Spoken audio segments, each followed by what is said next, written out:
muchas gracias a los organizadores por haber aceptado esta ponencia y bueno, por todo el esfuerzo que están haciendo en este evento. El tema que les presento es paisajes perceptuales, olfativos y sonoros.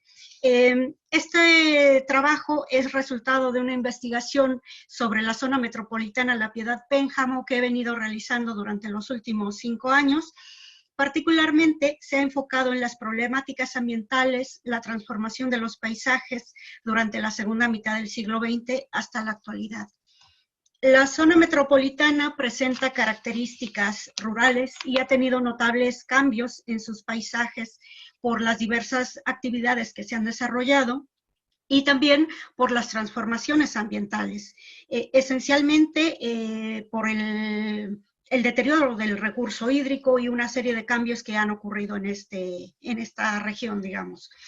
Estos resultados que presento aquí se contextualizan en una investigación más amplia sobre el reconocimiento paisajístico con distintas categorías. Estoy considerando en esta investigación amplia los fundamentos naturales, los procesos de apropiación económica, es decir, la historicidad por la que ha pasado el paisaje, la valoración social y cultural que se tiene a nivel de la población local, y los paisajes perceptuales o polisensoriales, como los defino en algún aspecto. Los datos que presento, como he indicado, corresponden únicamente al despliegue sonoro y olfativo de esta zona urbana metropolitana de carácter rural. Perdón. En la geografía, en la teoría del paisaje, existen múltiples escuelas, orientaciones y propuestas disciplinares sobre el tema. La geografía, a lo largo de su trayectoria, se ha inclinado por un enfoque analítico integral del paisaje, el cual sigue vigente y sigue teniendo una producción muy interesante en distintas escuelas teóricas del paisaje y trabajos aplicados. Aquí consideré una propuesta sobre la estructura analítica del paisaje que plantea Tudor. Esta autora considera 3 dimensiones. Una dimensión natural que contempla aspectos más físicos, geología, topografía, hidrología, etcétera, una de suelo, las actividades económicas, en fin, una serie de aspectos de carácter sociocultural. Y una dimensión perceptual y estética. En esta dimensión estarían incluidos los sentidos, ¿no? Digamos, los paisajes a partir de los sentidos, tacto, olores, visión, sonidos, en fin. Esto sería, digamos, este es el referente general que considero en esta investigación. De acuerdo con Jean-Marc Bess, los paisajes perceptuales se derivan de nuestro ser y estar en el entorno, de las impresiones que percibimos a través de los sentidos, como son vista, oída, olfato, o el sentido táctil. Nuestro propio cuerpo también nos da una serie de sensaciones sobre el entorno. El suelo que pisamos, las paredes que tocamos, en fin, todos estos elementos son parte de los paisajes que Jean-Marc denominaría paisajes táctiles. Bien, ¿qué se entiende por paisajes perceptuales en esta investigación? Se entiende como la organización y disposición de los espacios con su despliegue de olores y sonidos. Todos los entornos y los territorios, sean naturales o sean antropizados, despliegan una composición olfativa, sonora, y de acuerdo a sus características o a la dominante que tengan, ya sea natural, el tipo de suelo, el tipo de roca, los ecos que se pueden identificar en el entorno físico. Ángeles, Olfativos. perdón, Ángeles, ¿Sí? que te interrumpa. Sí, Noto cierta distorsión de pronto en tu audio y tu monitor te tapa la mitad de la cara. Podamos corregir alguno de esos dos puntos. Al revés, ahora, hacia más, muévelo hacia abajo. Exacto, ahí está perfecto. vale, muchas gracias. A ti, gracias. Bien, en cuanto a los paisajes olfativos, cabe decir que los entornos propagan olores según los atributos de su dominante, sea natural o antropogénica. En función de esto, bueno, pues tenemos diferentes tipos de olores o sonidos que van a propagar. En este apartado de la presentación explicaré algunos aspectos teóricos de referencia. Existe un trabajo muy amplio sobre los paisajes olfativos ya desde la década de los, ya desde la década de los 60, 70, en la tradición geográfica, con la geografía humanista y la geografía de la percepción, pues empiezan este tipo de trabajos. Una autora que encontré en este proceso de investigación y cuyo trabajo me resultó muy interesante es el de Kate McLean. Ella plantea que las fragancias tienen historias y se conectan a un nivel emocional trayendo recuerdos de lugares, eventos y gente. Plantea también una metodología que se denomina caminata en grupo. Esta metodología también ha sido adoptada por otras investigadoras y bueno, resulta muy interesante o muy práctica a la hora de llevarla a cabo. Consiste en una estrategia básica para detectar olores, son caminatas olfativas o caminatas sonoras. En estas caminatas, en el caso de las caminatas olfativas, se recolectan muestras. Esta recolección puede ser previa o durante el recorrido, ¿no? Se puede hacer algunos trabajos, digamos, previos antes de la salida ya propiamente dicha. Se registran estas muestras y se hace un inventario o una clasificación de lo que se puede encontrar. Se definen también puntos intermedios para compartir experiencias individuales con los participantes y explicar las teorías del sentido del olfato. Esta es la metodología que ella plantea. En algunos casos es la que se adoptó para este trabajo. Bien, con respecto a los paisajes sonoros, el entorno sonoro real se asocia al ambiente natural. Sin embargo, el ambiente sonoro o el paisaje sonoro se compone de dos elementos. Los sonidos endógenos, que serían propiamente del paisaje sonoro natural, y los sonidos exógenos o derivados de la acción del hombre. En términos de paisajes sonoros, Murray Schiffer pues es un autor que ya desde la década de los 70 había hecho este tipo de trabajos también. Y bueno, en término o en el tema de los paisajes sonoros, hay una larga tradición desde diferentes disciplinas.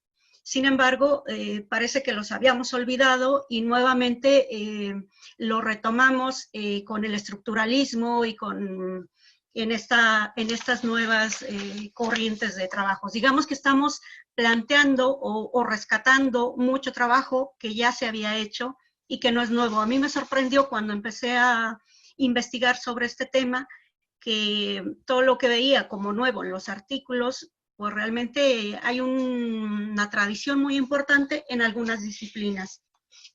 Bien, en el caso, en la ecología del paisaje sonoro, también es una disciplina bastante abordada o con una riqueza teórica y metodológica para el análisis del paisaje sonoro.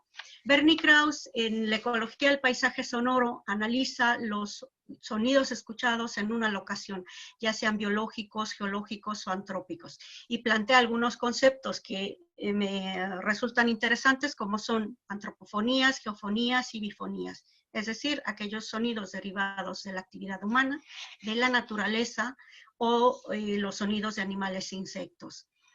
La conformación del paisaje sonoro, él explica como la conjunción de dos elementos, los aspectos naturales y humanos. Y de esa conjunción se deriva el paisaje sonoro, el cual tiene una composición, una diversidad, intensidad y ciclos temporales. Todo esto es, digamos, referentes conceptuales que me sirven para este trabajo. Hay una diferencia también entre sonido y ruido. El sonido es objetivado, evaluado o manipulado en función de su calidad acústica a partir de 3 criterios: intensidad, frecuencia y timbre. Y en el ruido, a diferencia, es un sonido inarticulado y por lo general desagradable. Tanto para el sonido como para el ruido existen una serie de clasificaciones propuestas por diversos autores. Es muy amplio el tema y hay mucho discurso y mucha teoría sobre esto que, bueno, se puede consultar, ¿no? Traje a colación la clasificación de Luigi Russolo, El arte de los ruidos, donde plantea una serie de categorías o variables que me resultaron interesantes o a partir de las cuales retomé algunos elementos. Bien, esta investigación tiene una parte importante de trabajo de campo. La colaboración que tuve para este trabajo fue de profesores y estudiantes de la formación ingeniero arquitecto de la Universidad del Valle de Atemajac, Campus La Piedad. El procedimiento metodológico consistió primero en un curso de taller de capacitación. Previamente les había dado una conferencia amplia sobre sobre paisajes y paisajes perceptuales. Posteriormente hicimos el curso taller, se les formó en conceptos, en teoría y también en herramientas cartográficas para levantamiento de información en campo. Aquí se zonificó el área de estudio y, bueno, la delimitación de las rutas de trabajo o de las rutas se hizo con apoyo de los estudiantes que conocían las zonas donde podría haber mayor intensidad de olores o de sonidos también característicos o típicos de la región, ¿no? Esto fue el trabajo de campo con los estudiantes, fue fundamental para este caso. Bien, conceptualmente se identificaron 4 categorías categorías olfativas, olores de la naturaleza, olores urbanos, de actividades económicas y nauseabundos. Cada una de estas categorías contempla una serie de variables que resultaron de 2 recorridos previos que hice de manera individual por las zonas más densamente pobladas y con mayor dinamicidad urbana, de tráfico, de comercios, en fin, que consideraba que eran representativas. Y bueno, a partir de eso surgieron estas categorizaciones y estas variables. Bien, para el caso de los recorridos sonoros también se consideraron variables naturales, sonidos urbanos, de actividades económicas y ruidos, ruidos derivados de la actividad automotora, ¿no? Tráfico, ruidos mecánicos, transporte. En el caso de los sonidos naturales también hay una importante componente que es el río. Y bueno, el río tiene áreas de aves acuáticas, por lo tal resultó también significativo. Aunado al levantamiento, lo que se percibía en campo, también se registraron niveles máximos a partir de una aplicación que la podían bajar en el teléfono móvil. Entonces teníamos esa otra variable de medición de sonido. El propósito de esto era comparar cuál era el nivel de sonido que se percibía en la zona urbana habitacional y ver qué tanto se cumplía o qué tanto salía de la norma oficial mexicana, que define los límites máximos permitidos, ¿no? Tanto para zonas residenciales como industriales, comerciales y escuelas. Bien, este es un ejemplo de la obtención o el registro de información en mapa y en papel. Bueno, aquí el auxilio de la imagen satelital fue importante para ubicarnos y bueno, el mapa también. En este caso, bueno, como decía, también se hizo el registro de medición sonora y aunado a este registro de medición sonora se hizo grabación de sonidos particulares. Esta zona o esta región del Bajío se caracteriza por una venta comercial con megafonía. Entonces, es muy común encontrar a que a determinada hora del día se venden todo tipo de productos, el gas, productos alimenticios, verduras, frutas, una serie de comercios ambulantes, y esto da también un carácter específico y un carácter muy particular en cuanto al paisaje sonoro, al despliegue de sonidos que se puede identificar a lo largo del día. Bien, esto es un ejemplo de las rutas que se trazaron previamente con el conocimiento de los alumnos y con el apoyo de los alumnos. Posteriormente, estas rutas también se pudieron modificar en función de lo que se encontraba en campo. Y bueno, también cabe mencionar que los recorridos se realizaron en un horario matutino de 8 a 15 horas, además de las 2 caminatas exploratorias y también algunos recorridos para la identificación o el registro olfativo y sonoro se realizaron por la tarde, ya que identificamos los horarios que había mayor dinamicidad de sonidos. Entonces pensábamos que podía ser más representativo de determinados sonidos. Bien. Resultados. ¿Cuáles son los resultados de este trabajo? Bueno, tenemos que se adicionó una ruta más en el área del río, justo en el meandro del río Lerma. Se habían trazado previamente 7, posteriormente se adicionó una. Algunas de las rutas se dividieron, por ejemplo, la ruta 5, 6 y 7, que tenían un solo trayecto, se dividieron la primera en 3, en 5 y en 2 trayectos. En total se recorrió una extensión de 52.88 kilómetros en todas las rutas. Y bueno, la distancia máxima o la ruta con la distancia máxima fue de 7.4 kilómetros. Y bueno, tenemos ahí una gráfica del comportamiento de las rutas.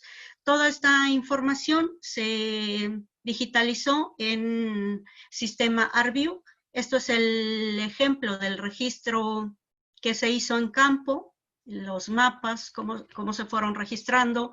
Había también una tabla de variables y criterios. Y bueno, esto es un ejemplo de en los espacios donde podríamos encontrar olores más desagradables, ¿no? Y bueno, esto es el ejemplo del trabajo de campo, los resultados del trabajo de campo que posteriormente se digitalizaron en ArcView.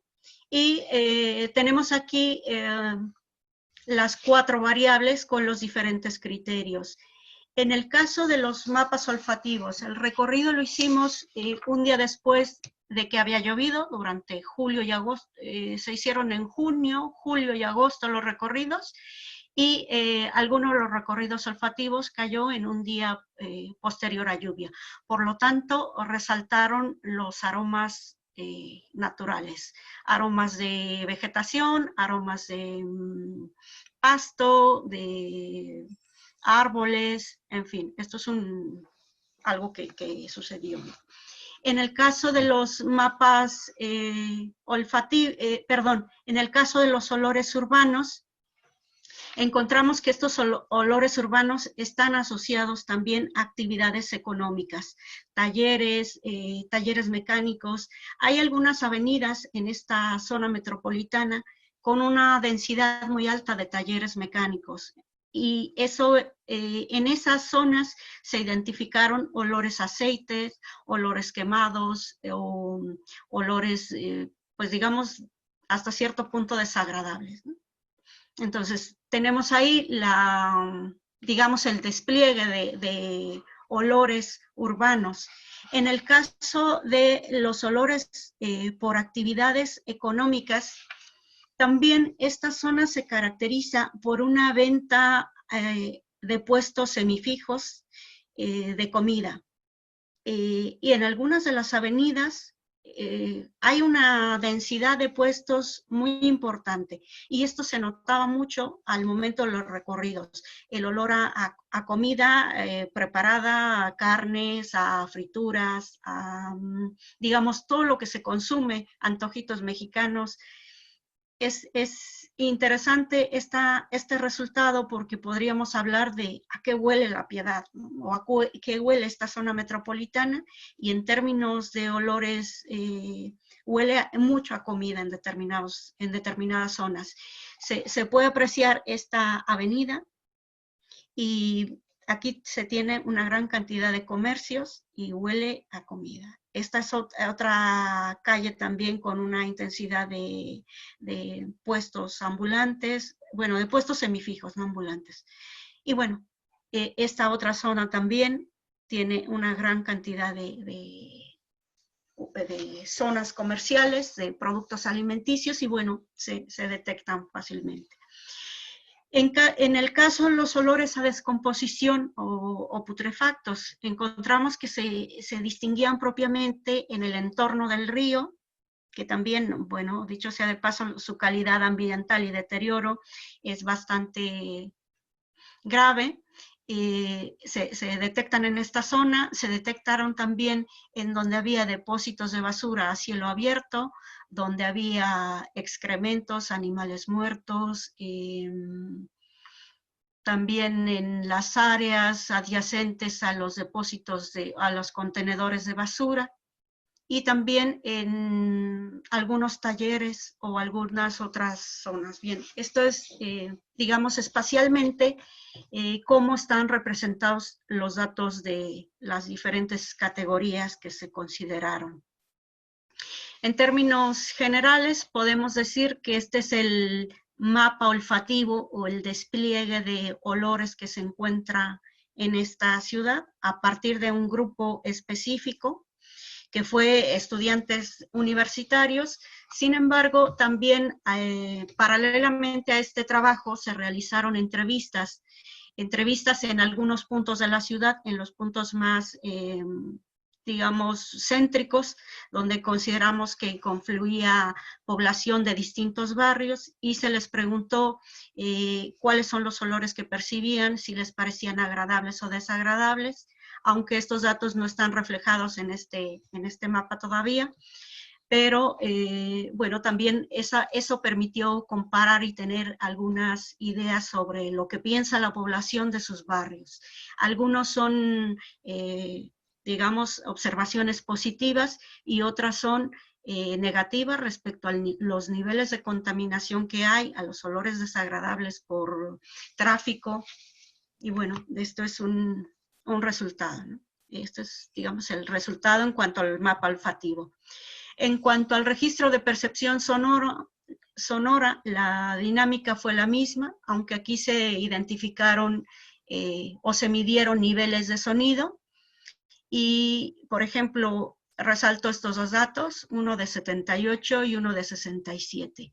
Esto significa que salen de la norma. 102, esta zona o esta zona metropolitana se caracteriza por una intensidad de ruidos por arriba del nivel que considera la norma, ¿no? Bien, El registro sonoro que se hizo también por variable, se observan estos mapas. En el caso de los sonidos naturales, hay algunas avenidas arborizadas y en estas avenidas hay una anidación de aves cuyos sonidos pueden ser muy intensos al atardecer o al amanecer, también en el entorno del río. Esto es una zona con sonidos de naturaleza y digamos propiamente son o los sonidos más resaltables, ¿no? También sonidos de animales domésticos es otra variable que se identificó mucho, de ganado, de grillos también en determinados horarios, pues se identifican una serie de bifonías muy características. Y bueno, en cuanto a los sonidos urbanos, los sonidos también resaltan en este aspecto los sonidos de automotores, los sonidos pues más de carácter, del carácter de la ciudad, ¿no? Sonidos que son por arriba de la norma en muchas áreas de la ciudad. En el caso de los sonidos urbanos y los sonidos económicos, bueno, los sonidos de actividad económica. En este caso de sonidos de actividad económica, es interesante porque, como ya lo mencionaba, hay una serie de venta comercial y esa venta comercial pues nos da un carácter vernáculo muy específico de este entorno urbano. Y bueno, los sonidos o los ruidos propiamente se encuentran o se distinguen en las grandes avenidas, sonidos de automotores, sonidos de talleres mecánicos, en fin, sonidos propios de la actividad económica, talleres, herrerías y una serie de... Y bueno, estos sonidos tienen sus ciclos diurnos y a veces entre semana también, ¿no? Cuando son más intensos. En fin, este es el registro por variables y bueno, el registro o el mapa sonoro que podríamos decir, pues se observa en esta lámina. En fin, este es el despliegue de sonoro que presenta la ciudad. Y está asociado al carácter de la ciudad, a los aspectos socioculturales y la vida propia de la comunidad, las prácticas que se realizan todos los días. Esto es, digamos, el resultado. Bien, para concluir, puedo decir que este despliegue de sonidos, pues nos genera mapas, o nos genera una configuración del paisaje específica y pues también se está realizando un trabajo muy intenso en estos temas y hay mucha producción en el término de paisajes por el lado de la geografía y en algunas otras disciplinas. Y bueno, pues muchísimas gracias a todos. Gracias a ti, Ángeles. Hay varios comentarios y una o dos preguntas, si mal no vi. Voy a decir muy rápidamente algunos de ellos, otros van a quedar sin comentarse porque tenemos un escaso minuto para la siguiente ponencia. Un comentario es que tu tema y el de Mónica se complementaron perfectamente. Otro comentario es que Guadalajara se puede dividir por zonas de acuerdo con sus olores. No huelen igual los barrios populares que los fraccionamientos de mejor nivel, digamos. También de Erika Álvarez, los olores desagradables son la mayoría por acción humana y no por condiciones naturales. De ser así, ¿son manejables? ¿Cómo serían manejables? De Erika Álvarez igualmente, en México, ¿cuál es la norma permitida? No vamos a poder contestar en este momento porque ha terminado el tiempo, pero se lo dejo de tarea para al final de nuestro campo 4, en el momento de las conclusiones, cuando demos otro espacio para platicar. Perdón, sí, perdón, para mí es la 1 de la mañana, bueno, 12:30 son las 0:30 del otro día. Si nos espera una Entonces, media hora más, estaría muy muy bien. bien, muchas Muchísimas gracias gracias. por el esfuerzo. Muchísimas gracias. Gracias a Te doy la ustedes. palabra, Roberto.